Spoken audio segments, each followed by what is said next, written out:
Uji asam benzoat dan asam salisilat.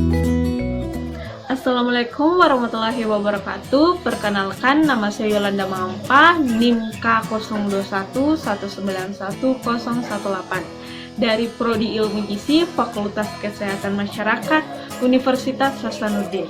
Di video ini saya akan menjelaskan tentang uji asam benzoat dan asam salisilat. Selamat menyaksikan. Tujuan uji untuk menganalisa bahan aditif dalam bahan makanan, dalam hal ini yaitu pengawet. Prinsip uji kualitatif ini dilakukan adalah untuk mengetahui ada tidaknya asam benzoat dan asam salisilat pada saus sambal tersebut. Reaksi yang digunakan pada uji kualitatif ini adalah besi klorida yang dapat membentuk endapan berwarna jingga kecoklatan bila bereaksi dengan benzoat, sedangkan pada uji asam salisilat apabila positif menghasilkan warna ungu. Yang berikutnya itu alat dan bahan, di mana yang pertama yaitu alat, diantaranya yaitu neraca analitik yang berfungsi untuk menimbang sampel. Yang kedua yaitu gelas beker yang berfungsi sebagai wadah tempat sampel dikatalis dengan NaOH 10%. Labu Erlenmeyer berfungsi sebagai wadah untuk mengocok larutan. Gelas ukur berfungsi untuk mengukur volume air yang akan ditambahkan pada sampel. Yang kelima yaitu pipet tetes yang berfungsi untuk meneteskan reaksi. Yang keenam yaitu pemanas listrik yang berfungsi untuk menguapkan agar menghilangkan kelebihan amoniak. Dan yang terakhir yaitu waring blender yang berfungsi untuk menghancurkan sampel bentuk padatan dan semi padatan. Yang berikutnya yaitu bahan yang digunakan yaitu yang pertama saus sambal yang berfungsi sebagai sampel yang akan diuji. Yang kedua yaitu NaOH 10% yang berfungsi untuk membuat sampel bersifat alkalis. Berikutnya itu NH4OH yang berfungsi untuk membuat larutan bersifat alkalis. Yang berikutnya yaitu FeCl3 yang berfungsi sebagai reagen yang akan membentuk ada tidaknya kandungan asam benzoat dan asam salisilat. Dan yang terakhir yaitu kertas saring yang berfungsi untuk menyaring residu. Yang berikutnya yaitu prosedur. Yang pertama yaitu persiapan sampel. Timbang sampel terlebih dahulu dengan neraca analitik. Hancurkan 50-100 gram bahan dengan 300-400 ml air dalam waring blender. Yang kedua yaitu tambahkan NaOH 10% sampai larutan menjadi alkalis. Alasan pemberian NaOH adalah agar larutan menjadi alkalis. Yang ketiga yaitu biarkan selama 2 jam kemudian saring. Uji asam benzoat. Ke dalam larutan A, tambahkan beberapa tetes NH4OH sampai larutan menjadi alkalis. Tujuan pemberian NH4OH agar ekstrak sampel bersifat alkalis. Yang kedua yaitu hilangkan kelebihan amoniak dengan penguapan.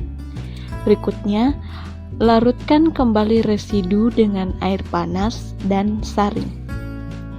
Tambahkan beberapa tetes FeCl3 netral 0,5%. Penambahan FeCl3 berfungsi sebagai reagen yang akan menentukan ada tidaknya kandungan asam benzoat dalam sampel tersebut.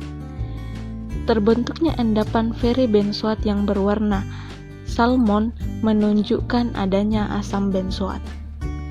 Uji asam salisilat. Ke dalam larutan B, tambahkan 1-2 tetes larutan FeCl3 netral 0,5%.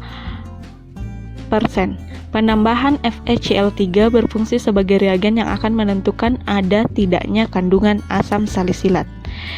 Jika ada asam salisilat, larutan akan berwarna ungu. Hasil uji. Pertama yaitu asam benzoat. Berdasarkan uji yang telah dilakukan, diketahui bahwa saus sambal yaitu pada larutan A memberikan uji positif. Uji positif ditunjukkan dengan terbentuknya endapan yang berwarna kecoklatan salmon setelah direaksikan dengan pereaksi FeCl3 0,5%. Hal ini berarti bahwa sampel saus sambal mengandung bahan pengawet benzoat. Yang kedua yaitu asam salisilat.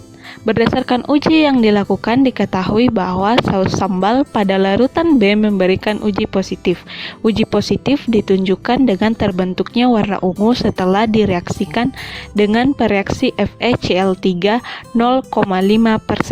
Hal ini berarti bahwa sampel saus sambal tersebut mengandung bahan pengawet asam salisilat. Yang terakhir yaitu kesimpulan. Bahan pengawet makanan atau BTM adalah bahan yang ditambahkan pada makanan yang mampu menghambat dan menghentikan proses fermentasi, pengasaman, atau bentuk kerusakan lainnya. Salah satu bahan pengawet yang sering digunakan dalam makanan adalah asam benzoat. Natrium benzoat atau asam benzoat adalah pengawet yang tidak dilarang di Indonesia. Namun jika dipergunakan secara berlebihan akan dapat menyebabkan gangguan kesehatan seperti penyakit lupus, edema, dan lain-lain. Batas maksimal penggunaan pengawet natrium benzoat berdasarkan peraturan Kepala Badan Pengawas Obat dan Makanan Republik Indonesia nomor 36 tahun 2013 adalah 1000 mg per kilogram. Asam salisilat menurut BPOM adalah salah satu bahan tambahan makanan yang dilarang.